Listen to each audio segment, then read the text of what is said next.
Ready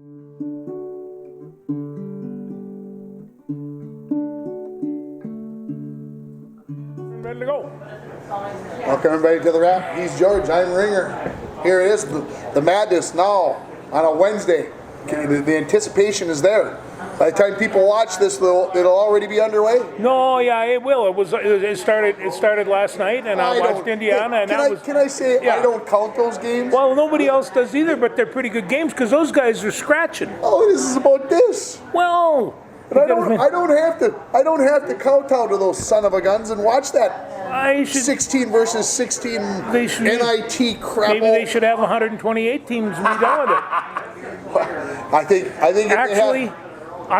We've watched Indiana play all season long. I had to keep an eye on them to see if they were doing, because Indiana, when they want to play and have it together, is not a bad basketball team. Yeah, they took down Illinois They took down Illinois just the other day. No love for Illinois. Well, no, Everybody's but I'm telling you, and it's kind of like I even heard it like the Illinois is drawing Chattanooga. Chattanooga, I love saying that name. I've been to Chattanooga, Tennessee. It's a great time, great name. But maybe someday I'll get there to watch the Mocs. Yeah, you go see Chattanooga, and so Chattanooga draws them first round, and that's not good news for Chattanooga. I did not even hesitate on my bracket. I put Chattanooga down and never went back and even thought twice about it. Well, Chattanooga is not a bad team, but they have one small little problem.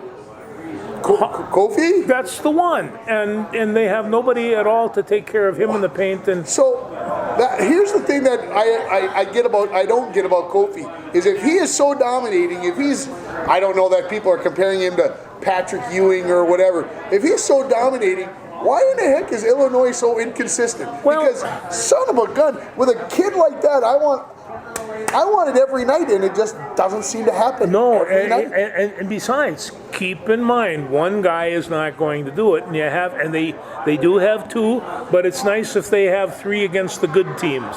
Plus the fact, and we talk about this over and over again, I think the inconsistency is probably in their defense, and that comes across because, man, people out there can really shoot, and so I mean, I watched them one time flop into a 2-3 zone, and they just got hammered. So it's a strange situation, but yeah. So we've got Illinois talked about. We've got Indiana talked about. There are 9 Big Ten teams, which after the Big Ten flopped last year, if they flop again this year, there's going to be no love in NCAA-ville for the Big Ten next year. They will get slapped around, and I have to say that's kind of what the problem is with the ACC.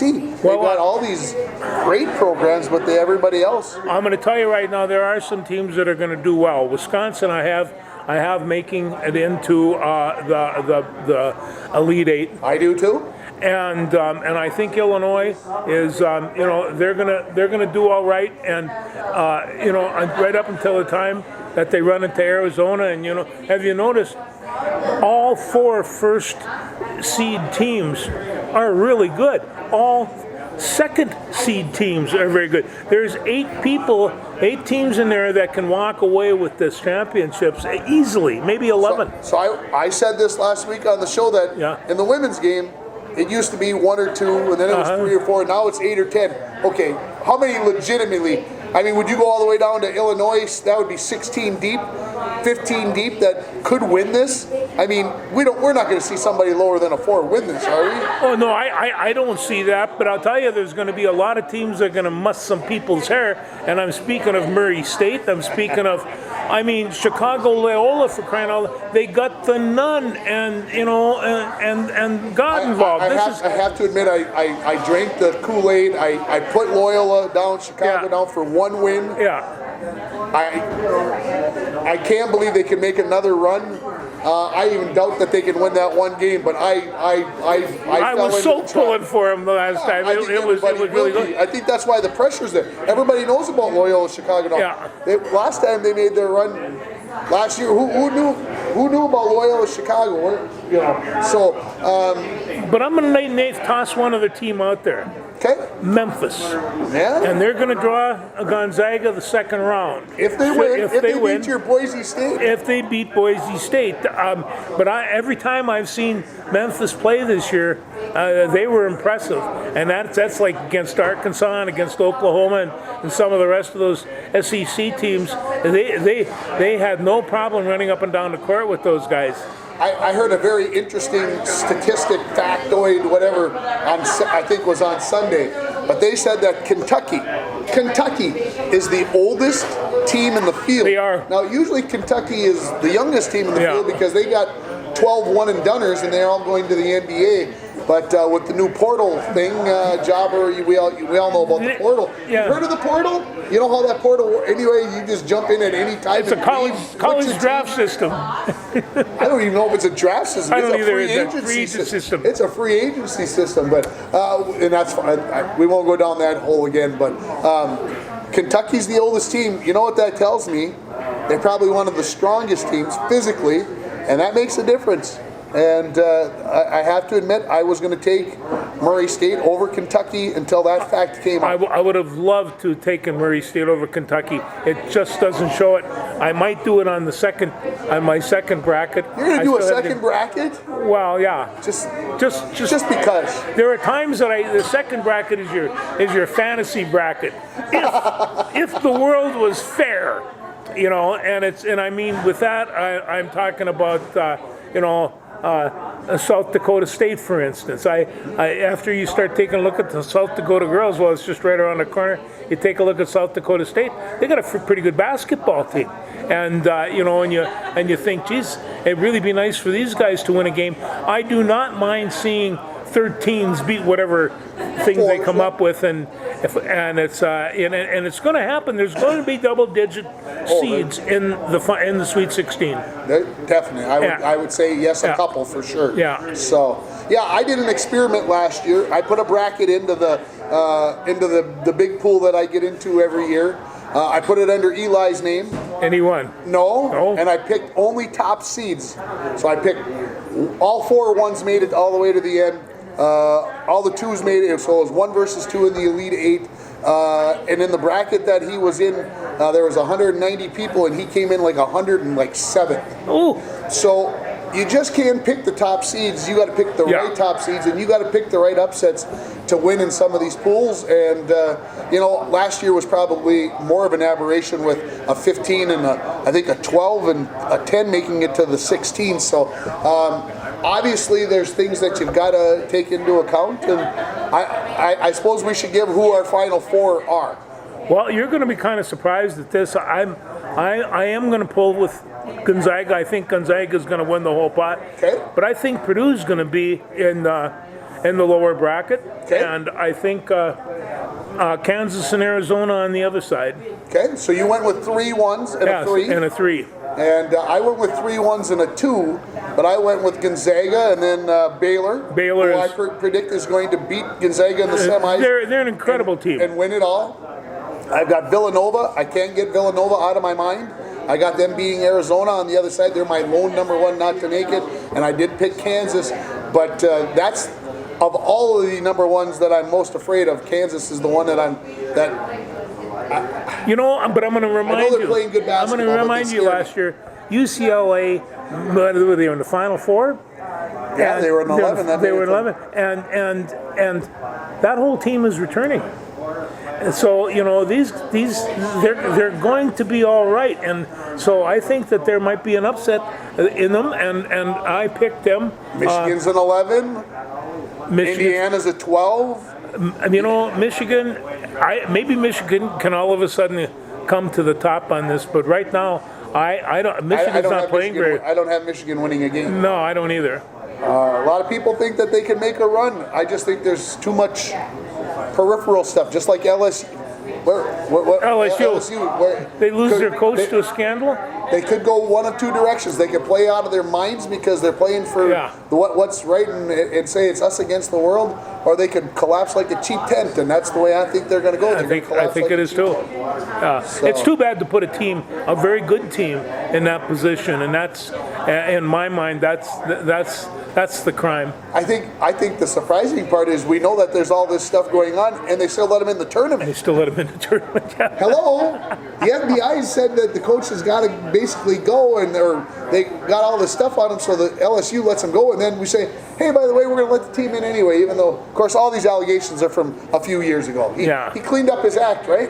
Yeah, everything's good in the world. His act is cleaned up. So, I bet he doesn't coach in college basketball again. So I would say in this world, in 4 or 5 years, maybe all will be forgiven. You made your mistake. Did you learn your lesson? It could happen. Although there are still coaches out there that have done things like this in the past, and they're coaching right now, and there's one of them. But I'm not. I'm not going there today. I'm going to be good. Be good. I'm going to be good, George. Yes. Because it's St. Patrick's Day tomorrow, and I got to have the luck of the Irish on my side.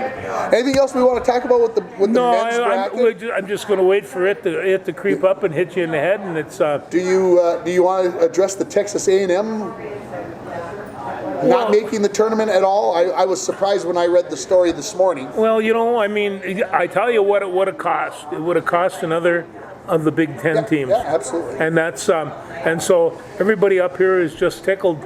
But I saw A&M play once or twice, and they had a pretty good basketball team. And it's. I mean, in order for me to want to believe the coach completely, because I know nothing other than what he said, they got to go out and win the NIT, and they got to win it convincingly to me. Otherwise, it's just another team. You just didn't take care of business enough. Yeah. And you got to play in a better conference than the South. Who's the coach in that team?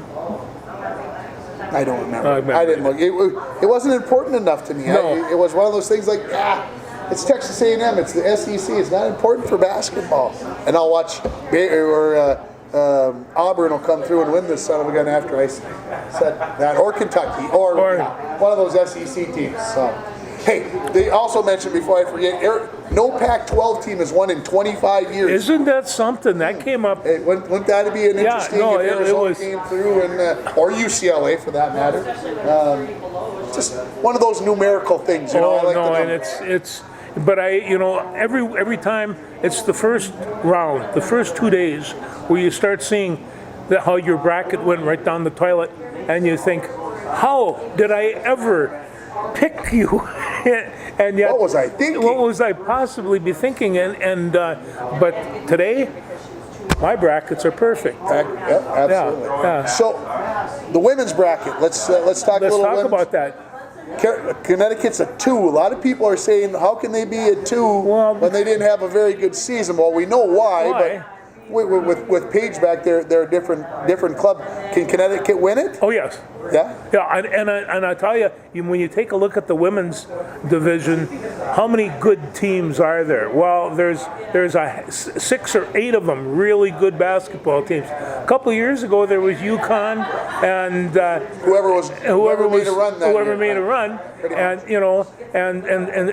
and Stanford. Now there are 6 or 8 teams just like the men that could win this tournament. With the Final Four at the Target Center. Target Center.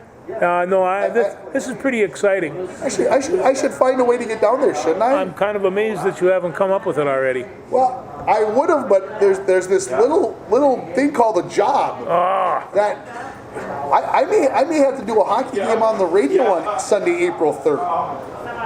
I know, crazy, but it's playoff time over in Canada. It is. And they had everything pushed back almost a month. So is playoff hockey, that's pretty important over in Canada? Well, it's pretty important over there, and it's pretty important because Tim has to do playoff games on the radio. That's the way that works. It does. Tim likes playoffs. Yes. Tim likes doing playoff games on the radio. Yes. They're fun. They got a little extra whatever to them. So anything else college basketball-wise that we should touch that the Gopher women made the NIT?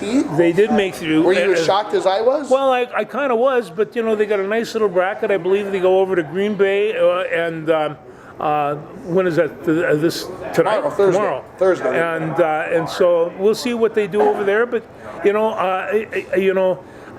Coach Whalen, she's not a shy dog. She knows what she wants, and she is saying, here, I got this team. Any kind of competition I can keep them into, any practice I can keep them going, this is good for the team. Absolutely. Anything more they can get, that's it's just like a bowl game. I think they're going to be a very exciting basketball team next year, and for the next 2 years.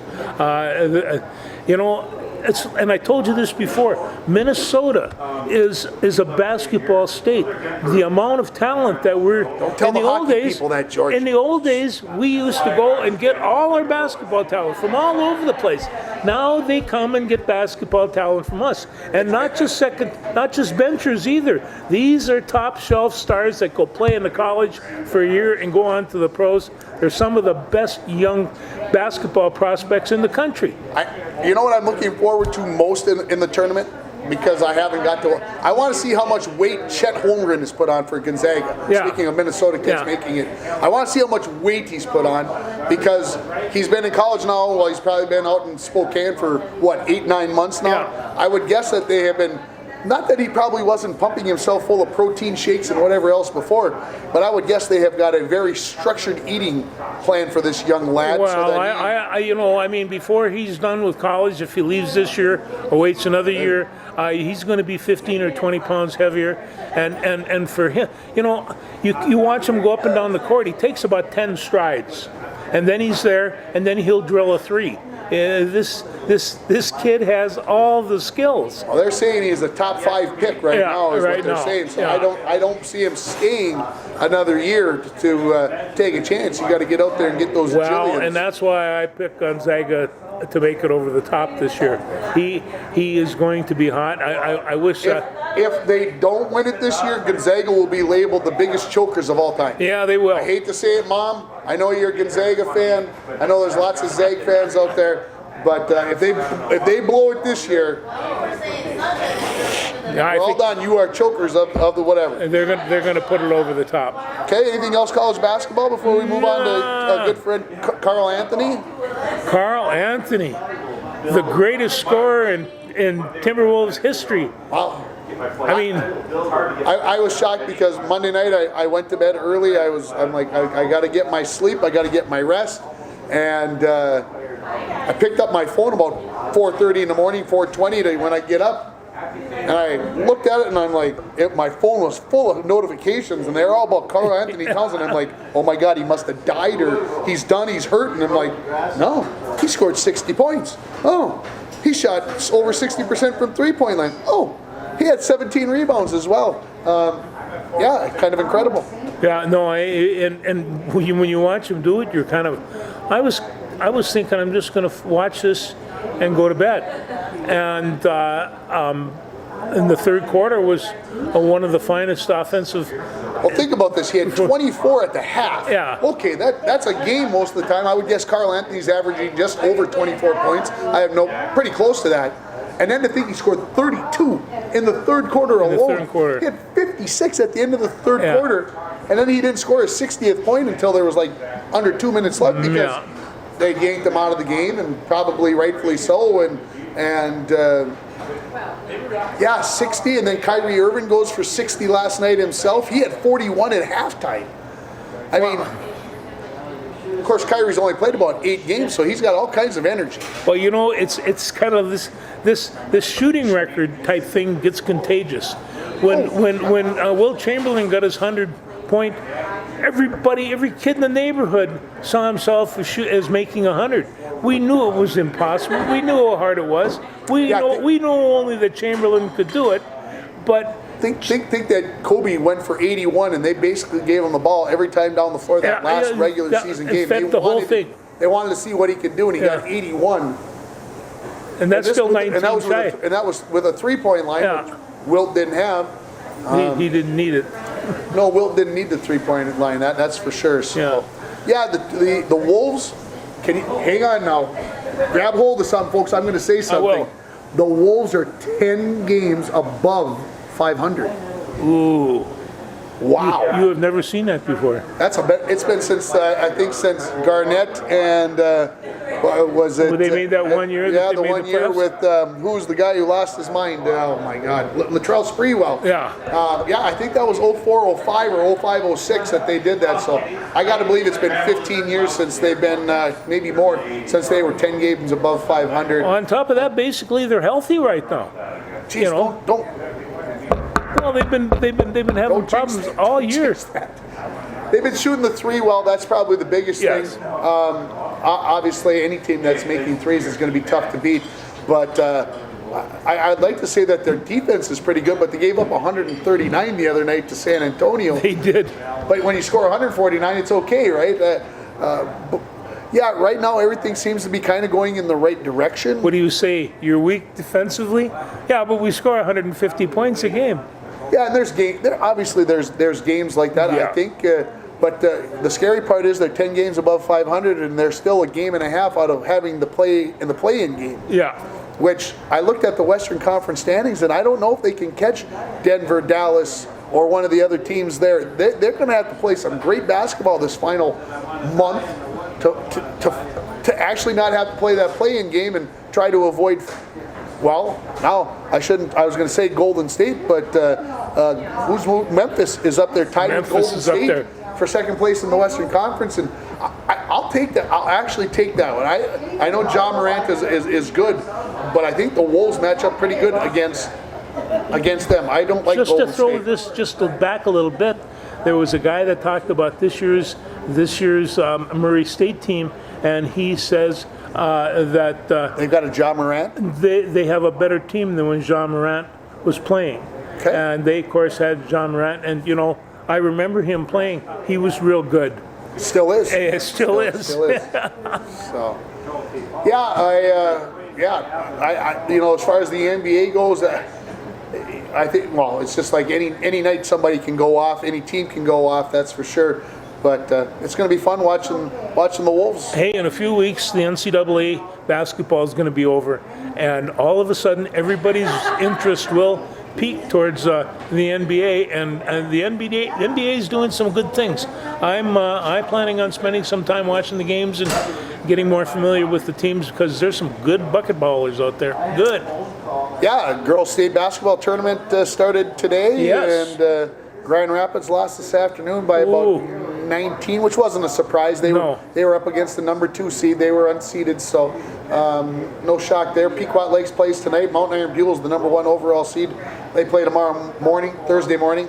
If you're watching this after Thursday at 11 a.m., obviously. But they're the number 1 overall seed. They're the favorite to win it.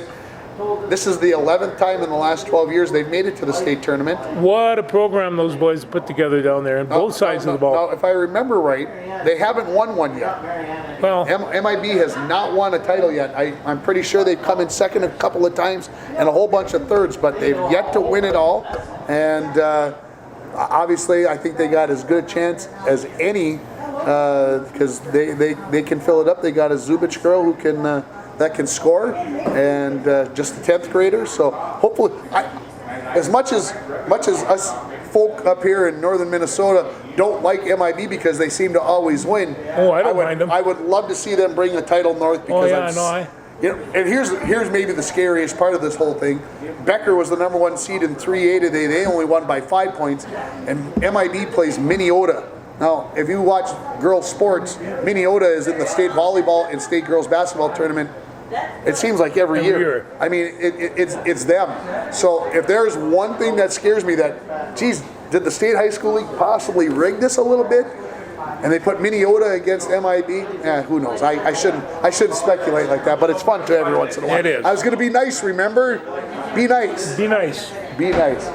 And of course, the section boys basketball tournaments finished up this weekend. There have really been no upsets to speak of where things look crazy. Looks like Esco is well on their way to going to state, and I don't know what's going to happen in Class A tonight. Cherry versus MIB in one semifinal, Northwoods versus Deer River in the other one.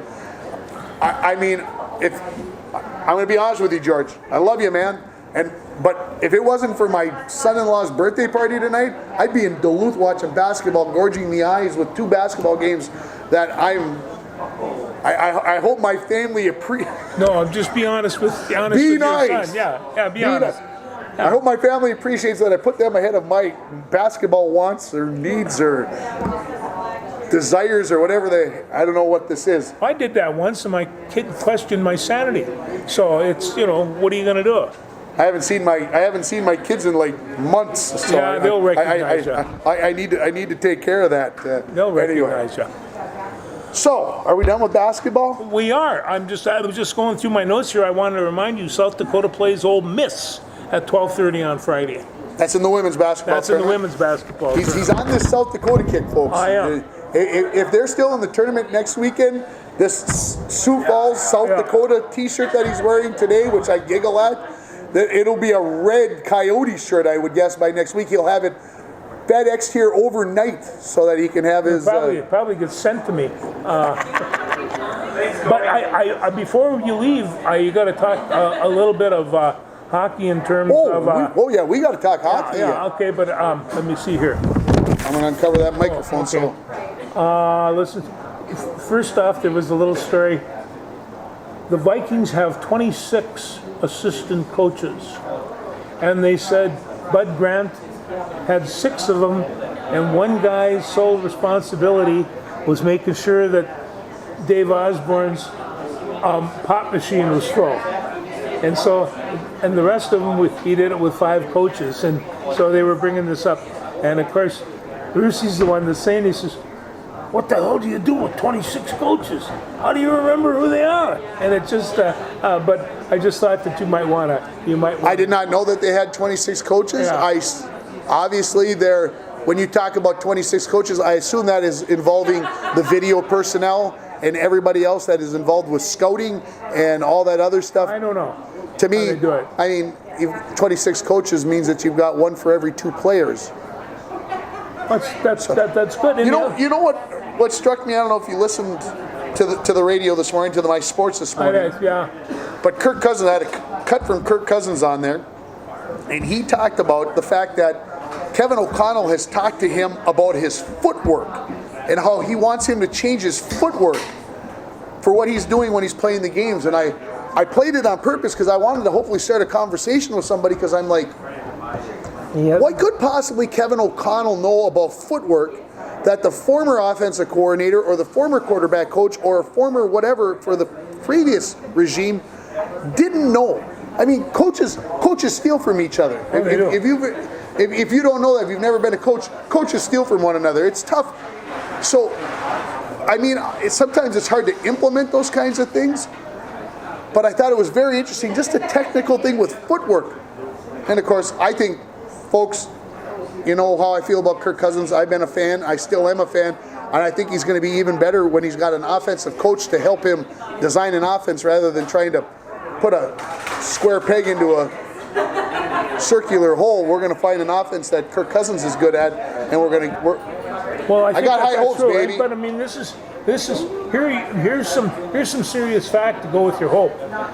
He's now signed an extension contract. He is here for at least the next 2 years. And yeah, you wouldn't think that we would trade him now, right? You can't trade him now. And you've made your commitment to him. When I take a look at the commitment that they made, the fiasco that Aaron Rodgers is involved with, and the fact that Tom Brady can't leave it alone, you think, man, we are in the entertainment field here. Well, and the biggest thing with Kirk Cousins' new contract is that they did it so that they could get his salary cap hit down from $40 million to $31.25 million for this year, because they were going to be the Vikes are going to be $17 million over the cap, and so that saved them half of that. And now they got to find another way. I don't know, probably by this time today on Wednesday, that they had to find another $8.5 million to get rid of, so that they were under the cap. Well, think about that. They still got to go sign these rookies and everything else. So this is something, and that is the same thing with Green Bay. Okay, so they got Jordan Hicks. Does that mean that Anthony Barr is gone? Anthony Barr, one of them's probably one of them's gone. I would guess it's Anthony Barr. Yes. I don't think you bring in a linebacker like that unless that's your plan. But remember now, the Vikings are switching from a 4-3 to a 3-4. Now you need, quote unquote, you need 4 linebackers. Well, you know, and that's anyway. So now does that open up? Does that why you? Now maybe he doesn't go. I think Anthony Barr was built for a 3-4 defense, and you know, and Hicks. You know, they said they're bringing him in for a third down linebacker, which means pass protection. And who was a better pass protector than Anthony Barr? I don't get this. This is confusing to me. Hey, the Vikings signed Johnny Munt, tight end from the Titans, I believe. Titans, yeah. So there you go. I was just looking to see maybe if there was some Vikings. There's a lot nothing of like hacking fresh going hot on. news while you're watching a taped show, right? Yeah. But anyway, the defense still needs work, and that's where they're going to have to start with it. And I love how, I believe it was Suhan in the paper or Rand, I can't remember which one, in the Star Tribune, went after Spielman for defensive line neglect. I'm like, that he hadn't drafted a guy in the top 2 rounds since 2013 when he drafted Sharif Lloyd, and then Lloyd got hurt and never really. Right, and never really came to fruition on how good he could be. But they signed a pretty good defensive tackle. His name eludes me right at the moment. Harrison Pierce, I think. Yeah. We've gone down this road. We got big Michael Pierce a couple years ago, thinking that was going to be the fix for Joseph Levin, and then we thought it was going to be Delvin Tomlinson. And wasn't Aaron Donald a free agent? I don't believe so. Oh. Could we afford him? No. So. But he'd be fun to watch. He'd look great in purple, right? He'd look great in purple. He'd look good in any color, I think, whatever team it would be. So, yeah, I think the Vikings, as much as people want Kirk Cousins to be gone, I think the market just wasn't there. Could Indy still ask to trade for him? Sure, it's a possibility, but yeah, I don't see that. I don't see it happening either. I don't see that. So but when you take a look at it, you have your running game, you have Delvin Cook. It's like people say, the NFL these days takes their running backs, beats the heck out of them, and then gets rid of them. They don't use these running backs. They're a lot more concerned about their wide receivers. And I just use the draft that's going to go through. I mean, it'll be 12, 13 guys down the list before they pick a running back. Probably. It isn't that there aren't good running backs. They are just not the priority that they used to be. And it's like Rusey says, and then when they're done, they throw them on the pile heap and be done with it. And well, if he's feeling bad about that, I got a hard time believing that Patrick is having a tough time feeling that somebody got thrown to the heap. Because if anybody likes to throw people on a pile, a heap of whatever, it is Patrick Royce. He loves to do that. He's getting older. He's getting older now, so he feels guilty about that. So yeah, right. Anything to sell a paper, right, Patrick? Yeah, you punk. No, yeah, he's nice guy. Okay, anyway. What about Tom Brady? Shocked that he's coming back? Yeah, a little bit. Yeah? Yeah. I'm not. Aren't you? I probably can say that I didn't. Go back and watch the tape, folks. I probably didn't say it, but I am not shocked. He retired so unconvincingly, and I think so many people were buzzing in his ear that you're not done. You can't go out on a loss. I think I may have even said that a couple of times. I can't believe he's leaving on a loss. He's a guy that goes out on top, and that, I'm sure $25 million or $40 million or $50 million that has nothing to do with it. Probably didn't have anything to do with it. This is pride.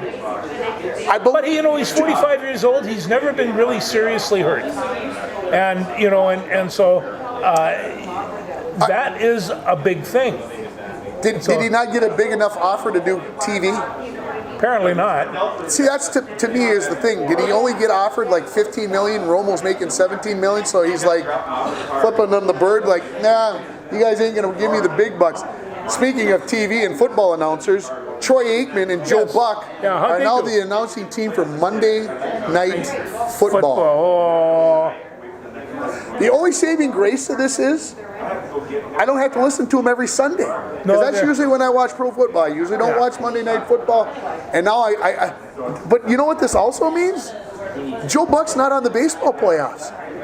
I don't have to listen to Joe Buck during the World Series. Listen, There is a God after all. I drank beer in Joe Buck's Saloon, 287 steps, because they have it marked off. I cannot say that on there, that there really is a God. I can't say that apparently. You're gonna have to. No. Now you're preaching. But 287 steps from the Cardinals Stadium is Joe Buck's Saloon, and they have televisions all over the place, and the beer is cold when it's 90 degrees outside. I thoroughly enjoyed my baseball experience there. So yeah, I don't mind Joe Buck, and I got a nice photo with the arch in the background from behind home plate. I liked his old man too. His old man was much better, no doubt about it. So Jack. The Twins made some, as long as we're in the baseball mode now, and we kind of transferred over. What have they done? Well, at least according to Learfield, they made 3 blockbuster trades. They traded Donaldson? They got rid of Donaldson along with Ben Rortvedt, the catcher, and the guy, the shortstop that they had just acquired that we thought was going to be the new shortstop from Texas, Kiner Falefa, I had to think for. And then New York made Falvey such an offer to take Donaldson off his hand. They said, but we want Kiner to come with. I think Falvey said, if I can get rid of Donaldson's contract, I have to do this. I have to do this. Even though I want Kiner, I can do this. And he pulled the trigger on it, and the Twins got rid of Mitch Garver, their catcher from the last few years, and they brought in Gary Sanchez from the Yankees, who is, in some people's estimation, not a very good catcher. I've heard that, yeah. But it's okay. We don't have a very good pitching staff. Falvey talked about the fact that maybe a fresh start and a little bit less New York pressure maybe will help them. I'm skeptical of that, but hey, let's play the game. They also get Gio Urshela, I've heard it said both ways. He's your third baseman, your shortstop area, so all of a sudden, does he get pushed into the shortstop spot because Rise, and then you got your good friend Jorge Polanco, right, still in the mix, and so. Well, but I mean, I've been watching this going on, especially for the third base job for quite a while. We had Miguel Sano that played the third base. You know who was a pretty good third baseman? Nelson Cruz, and so they pulled him off to sit him defensively on the bench and make him a designated hitter. I mean, I'm sure Nelson's not feeling at all bad about this. It's worked out real well. Yeah, he signed for $15 million with the Nationals. Yeah, hey, there you are. First NLDH. He'll go down in history as being the first one signed. And probably the best. You see this, and I thought they had 2 good third basemen. They should have left that alone, let those guys hit and work out their third base problems, because they probably both had them. But now they've gone around the whole circle. Now they don't have a third baseman at all, and they don't have Nelson Cruz neither. So it's I'm hoping Royce White is going to make his appearance at the shortstop position somewhere during the season, coming off of the ACL injury from last year. So hopefully sooner rather than later. I'd love to see him up there doing his thing in the majors. And of course, I know somebody said to me they were concerned that we traded our #1 draft pick from last year's draft, Chase Petty, for a starter right now for Sonny Gray. I think what this tells me is that even though we ended up in last place last year, we know, I don't know if everybody knows this, but I believe in my heart of hearts that the Minnesota Twins were not a last place team last year. Oh, I don't think yes, they ended up in last place. Yeah, stuff went downhill. They couldn't right the ship. They couldn't get things going. Sonny Gray. I've heard this word name before. I think he's a pitcher with some upside to it. Is he an overpowering killer pitcher? Is he, he's not a Max Scherzer or whatever, but I think he's a competent 1-2 guy that it always seems like the Twins get.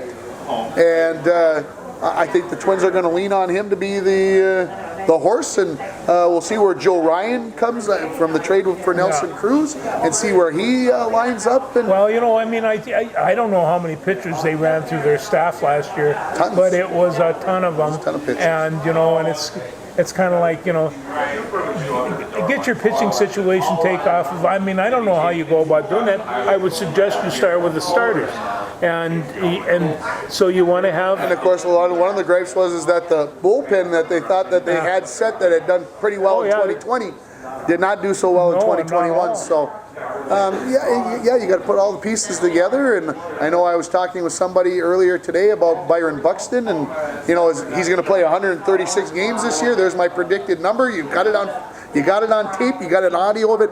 136 games he will play this year out of 162, and he gets all kinds of bonus money. And we'll go from there. Maybe that's the hopeful Tim. That's the happy Tim. We got to get collapsible walls for him or something. I think he's just got to be smarter. Yeah. You want him to make those plays. You do. But you would hope that the age of his body, he'll get more experience to do things smarter. So, do the Twins win of division this year? Because I'm going around telling everybody and their brother. I even put it in a couple of radio ads for my businesses that are mine that they're coming back to win the AL Central. Matter of fact, for this place that we're sitting in right now, the Rainier Muni, as the Twins make their way back to the top of the AL Central, I firmly believe, yes, Chicago's going to be there, Cleveland will probably be there, but this Twins team's going to be there. Well, I really would kind of like to agree with you, but I don't know what team it is yet. No, so and I don't think that's the biggest thing. Yeah. I don't think anybody knows what team they're going to have yet. We take a look at the 1st of May, and they're 10-0, and they're beating everybody up. And the biggest thing is we don't know how many more trades there are going to be. We're in the middle of prime right now. So, who knows where this team ends up? This might all be for everything we're talking about. Could be for not, because who knows these pieces. Byron Buxton may not be a Twin anymore. Everybody, calm down. Okay, I'm just using that as an example. We don't know who's going to be gone. That would be bad. That would be bad. That would be bad. That would be bad. Oh. No, I've been nervous ever since they got rid of Cruz, but it's one of those things. You know what I just thought of? In all our basketball discussion, we never once mentioned Iowa. And Iowa was the Big Ten champs. Well, they're actually a pretty good basketball team, and maybe Clark Kellogg picked them to go to the Final Four out of that Midwest bracket with Kansas and everybody else. He picked Iowa to win it all, to win that whole bracket. So, I mean, when you think about Iowa, they're the number 5 seed. They got to get out of that 5-12 game first and then take on Mike Bolstead's Providence Friars possibly, or it could be the 13 South Dakota State Jackrabbits. But Iowa's tough, and they play well, but they can and have been beaten by Illinois, for example. In the regular season finale. And I'm going to tell you, truth be told, Iowa had complete control of that game and peed it down their leg, but that's another story. Anyway, it can happen. They still have to control the paint.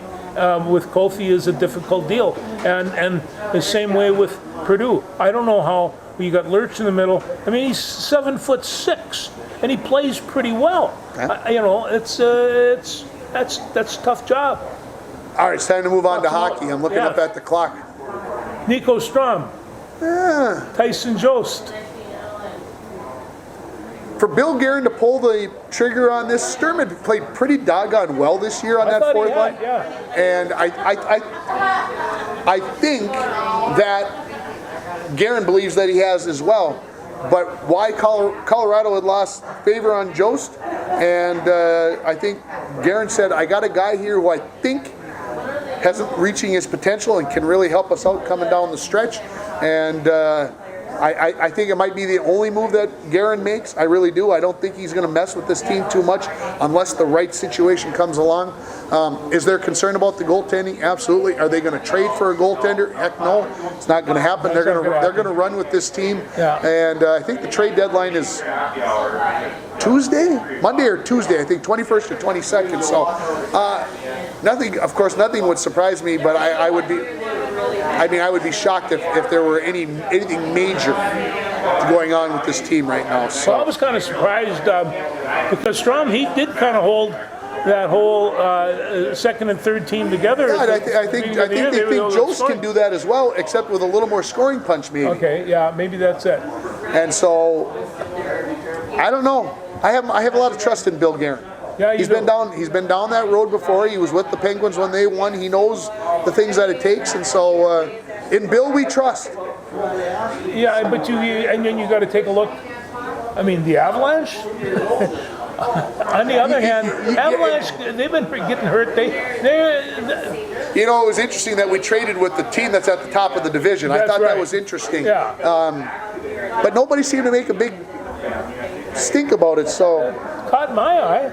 That it is what it is. So, the Wild still are kind of in their up and down, play one good game. You know, they was 2-2 against Nashville the other night.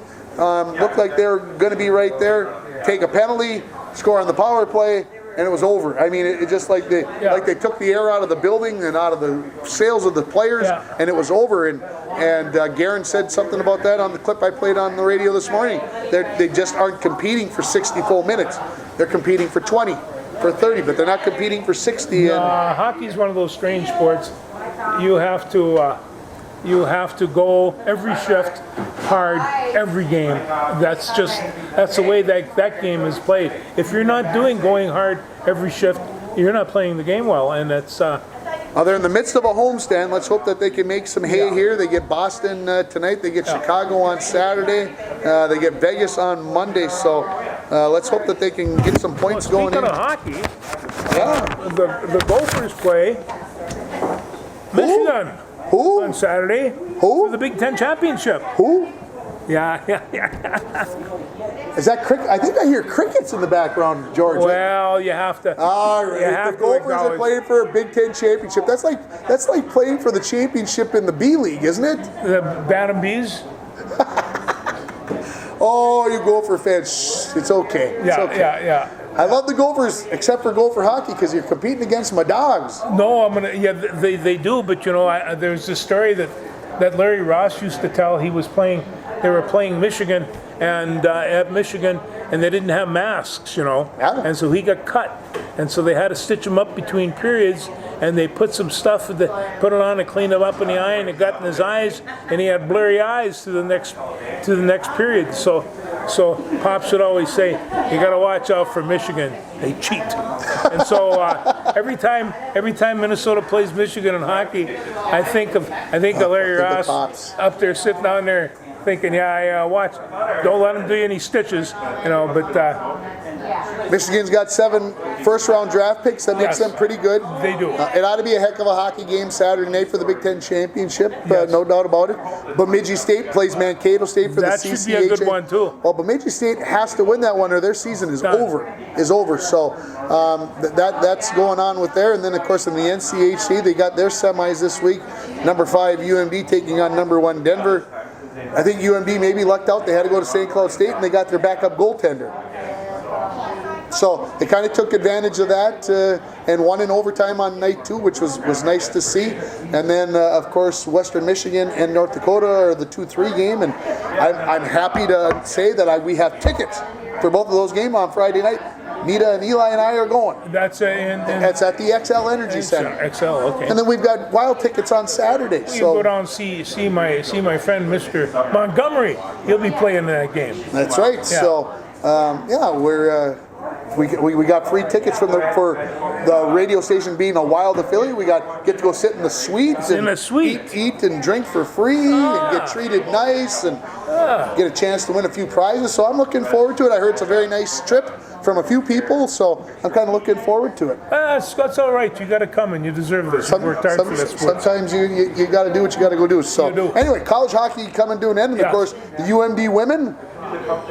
Hold on, they are pumping. They beat Minnesota 2-1 I knew you'd like that. On the weekend after they had lost to them 5-1 the weekend before. Both those games played at Ritter Arena, and so UMD comes up with a big win. They get Northeastern on Friday afternoon at, I believe it's at 2:30. So I don't know. We're going to be having the phone, watching that on the phone with the UMB out on the ice at XL and the state basketball tournament going on. And I may have to have a plethora of computers going there. Well, and this is a plethora, of course. goes to the NCAAs. That starts at 10:30 tomorrow morning, and it'll continue Thursday That's night. on Friday too? Thursday, Friday, and Saturday, 3 days. And I don't know. You know, and so, you know, I mean, hey, you might not believe this, but Gable Stevenson is seated number 1. And wrestling, how am I going to fit all this in? Isn't that amazing? So he is going to be fun. Just watch annihilate people. But Patrick McKee, he's an ace seed. Ace seeds can do real well. Jake Gliva, he's at 131. He picked up. He gets seeded because he took 8th in the Big Ten tournament. Jerry Berglund is 141 pounds, and he's starting to really bounce around. Michael Blockhouse. These are 31 seeds. They seed 64 of these wrestlers, and then Cale Carlson at 165. This is his first NCAA match, but Carlson's really been wrestling well. And we have let me see, Salazar, right? Salazar. We've got Isaiah Salazar, and he should be pretty interesting matches. And then Michael Foy, who came down from, I think, he wrestled in this tournament 177 pounds. He's now at 197. And so we will see what happens there. But those guys are all there to get points. And that'll start Thursday through Saturday. It doesn't get much better than that. Yeah, Saturday night, I probably will, the 10 championship matches will be on Espen. Fridays, the semis, there's 4 men in each division, and these guys are, as we used to say, they're all lip rippers, and they come up, they're snarly, they're beat up, they've had a full season of people knocking them in the face, and they're mean and ready to go. And I have been around an awful lot of athletes. Rarely have I been around athletes that are as motivated as wrestlers, and I don't know where it comes from. I wrestled and I wasn't motivated as much as some of these guys. They are there because it is just life, and when you reach this level, I'm here to do one thing: when you win. reach the NCAA tournament, it's a big deal. Absolutely. It is a big deal. Yeah, of course. I'm sure that's on ESPNU. ESPNU starting tomorrow, so they'll have like 9 screens. It seems like going on all at the same time. Whatever. Yeah, I enjoy watching the wrestling. I still feel bad. 2 years ago, we were supposed to be down at U.S. Bank to watch the NCAAs. We didn't get to go because of the pandemic. But like I said, so we've got men's basketball tournament. We've got women's basketball tournament. We've got the national wrestling. We've got NCAA hockey finishing up with all their championships. We got NCAA women's hockey, the state basketball tournament, girls basketball tournament, section basketball going on. It's true madness. It is. There was a great article in the paper today about Mankato Mavericks. Daryl Mason, he became the Division II heavyweight champion, but there's a great story in there about him. It's best that you read it, otherwise I'd miss part of it. But if you can got a paper look at it, it's a really good story about what sportsmanship's supposed to be about. Wrestling. Can you imagine that? Sportsmanship in wrestling. They make them shake hands at the beginning, make them shake hands at the end. I always said they shake hands more times than politicians. And who was it? Suhan that said we should get rid of it? Was that him in the paper that said we should get rid of this? Rosie, yeah. They don't need that handshake anymore. Come on. It's in the rules for wrestling. It really is. Yeah. The match is not over till after you shake hands. Okay, so we touched on baseball. Yeah. We talked about hockey. We talked about basketball. We talked about football. We talked about wrestling. Yeah. Is there anything left? No, I sang the Ukrainian national anthem on TV with a bunch of people the other day, and the last line is, "Our enemies will vanish like dew in the sun." And I didn't know what they were singing, but it was a pretty good storyline, so I just kind of hummed along. Those are for my Ukrainian friends today. There you go. Yeah. And of course, he's got his Ukrainian colored shirt on with the Canaries, with the Sioux Falls Canaries. Of course, we're awaiting Wyatt Ulrich's debut on about May 13th, I think it is. That's a Friday, I think. Friday the 13th. So is he down at spring training right now? I do not know that for sure. I'm going to guess no, because he would have to be with a major league club for that to happen. I would guess they'll just head to Sioux Falls in around May 1st or April 15th or something like that. It'll be plenty nice. Hey, Daryl, when you watch this, give me a text, send me a message, let me know when Wyatt heads out to Sioux Falls, so we know, so we can talk about it intelligently on the show. We don't have a lot of baseball stars. We got to keep this one. Daryl is Wyatt's dad, and he watches the show very faithfully. We appreciate you, Daryl, and everybody else who watches us. I still sometimes wonder why, but you guys do, and God bless you. That's all I can say. Yes. I don't know. Anything else? No, my throat's really dry. And with that, good luck everybody in your bracket for the NCAA tournament. We'll talk to you next week. Yes. That's a wrap. That's a wrap.